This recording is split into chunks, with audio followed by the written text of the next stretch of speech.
I thought, therefore, that as an introduction to younger listeners and a reminder to older listeners, it might be helpful at this stage just to summarise the salient facts before we get underway.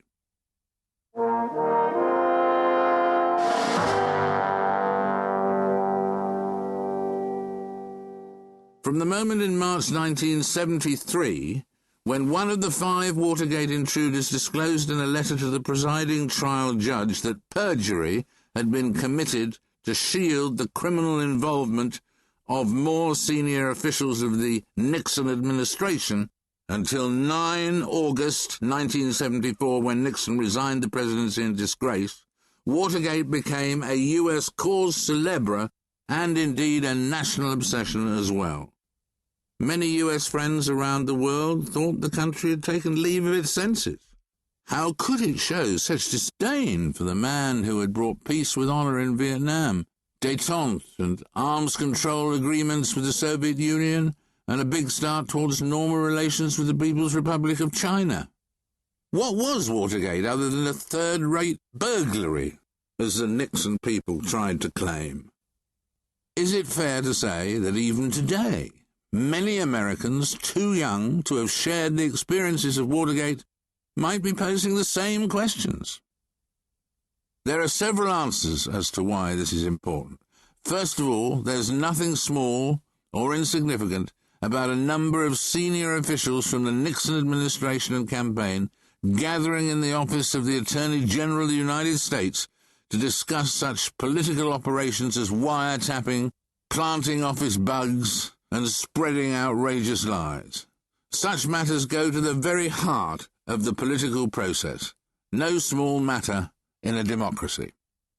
Second, in joining the cover-up early on, Nixon threatened to corrupt important agencies of government. Asking the CIA to pull the FBI off the investigation was no trivial exercise of politics as usual. It was the abuse of 2 of the nation's most secret and most important security agencies, neither of whom can afford to squander the public trust with which they've been invested. Third, the Watergate investigation brought to light other abuses of power, threatening the rights of Americans, rights guaranteed by the Constitution. For example, in approving the famous Houston Plan, an entirely unconstitutional plan for activities like burglaries without court warrants against those suspected, however vaguely, of plotting illegal activities, Nixon was usurping the historic role of the judicial branch of government. From there, it was a small step to burgle the office of the psychiatrist treating Daniel Ellsberg, the man who had leaked the so-called Pentagon Papers chronicling the decisions leading to massive U.S. intervention in Vietnam earlier. Medical and psychiatric records are, of course, privileged and cannot be divulged in the United States and many other countries without the patient's consent. Another strict break of the law. Concerns generated by these presidential usurpations came dramatically home to U.S. citizens one October evening, when Nixon ordered his Attorney General to fire Special Watergate prosecutor Archibald Cox, when the latter refused to obey a presidential order to abandon his subpoena for Watergate conversations preserved over the White House taping system. The Attorney General and his deputy both resigned rather than obey the order.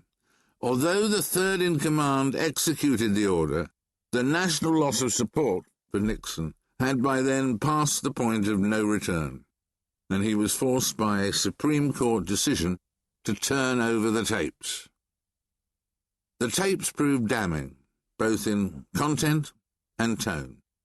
Once they came into the public realm, few doubted that Nixon's days were numbered.